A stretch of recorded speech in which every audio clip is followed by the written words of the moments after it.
In this video series, I'm going to go over one chord at a time, very specifically to help you develop your skills one chord at a time. In this video, we're going to be doing the G chord, most common one out there. You've probably seen it two different ways.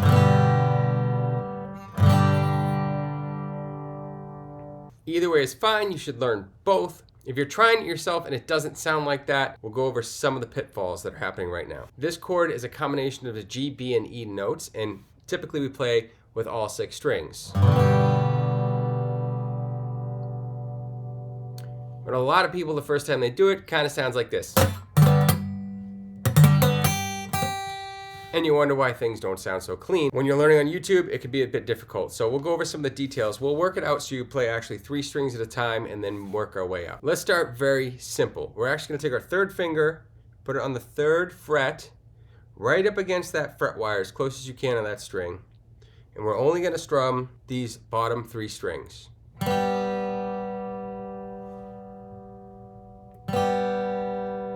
See if you can get that nice and clean. If you can get all 3 notes clean, we can move on to the next one. Now what we're gonna do is we're gonna add this first finger, it's a B note, so on the 5th string of the 2nd fret. Same thing, get as close to that fret wire as possible. You don't want to be far out here, so what happens is you don't have a lot of tension on that wire, it'll buzz. You want to avoid that, and that's probably one of the problems you're having. So get that nice and close, both of those fingers. Okay, we're going to play 5 strings now.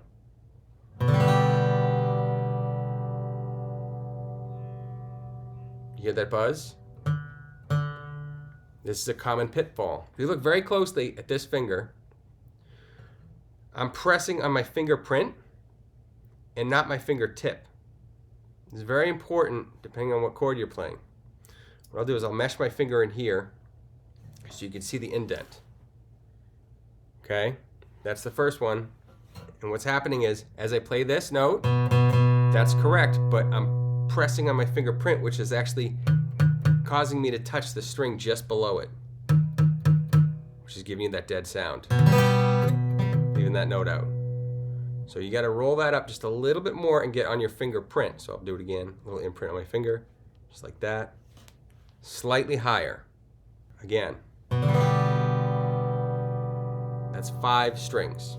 Now that we got that down, make sure you smash the like button and hit the subscribe for the next chord after this that goes perfect. Moving right along to the last note, take that middle finger, get it all the way up to the E string, the 6th string on the 3rd fret. It's a G note, okay? We gotta be careful with this one because like the last finger, if you hit it wrong, you'll deaden the string underneath it. And you'll be sitting here for hours squeezing as hard as you can to get the sound to come out right out of this note, but the problem is actually this finger right here. So you gotta roll it up and make sure that you're clear of the string below it.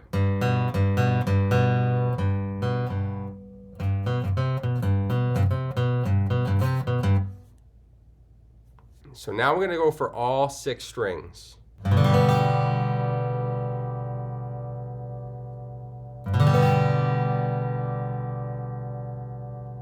If yours doesn't sound like that, go back through this process and look at every single note. If you think you've got it, but there's a small detail that you're missing, you're not ringing out on each note, play this chord again and pick through each note. It may be difficult for a beginner to glide quickly through each note like this.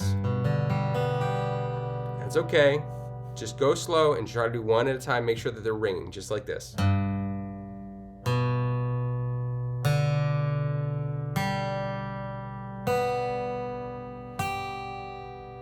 If you're having problems at the upper notes, it's probably because your finger right above it is contacting the string below it. The same thing could happen with this finger. So roll those fingers up just a little bit to get that clearance. Now if it's happening on the high E string up here, on this G note, it could be because this finger is rolling up and your fingernail is touching the B string. Okay, so those are the 3 areas where you're probably gonna get stuck. You may have seen a variation of this where we're using 4 fingers of the G chord. Okay, the difference is actually you're switching out this finger, the 3rd finger, with the pinky on that G note. You're actually adding and you're actually adding a D note just above it on the B string 3rd fret, or the 2nd string, okay? So now you're playing these 2 notes. You want to learn this style too because there's a lot of chord transitions that are really easy to make from this position. But same process, go through 3 notes, 4 notes, 5 notes, 6 notes. Okay? So now you have 2 versions of a G.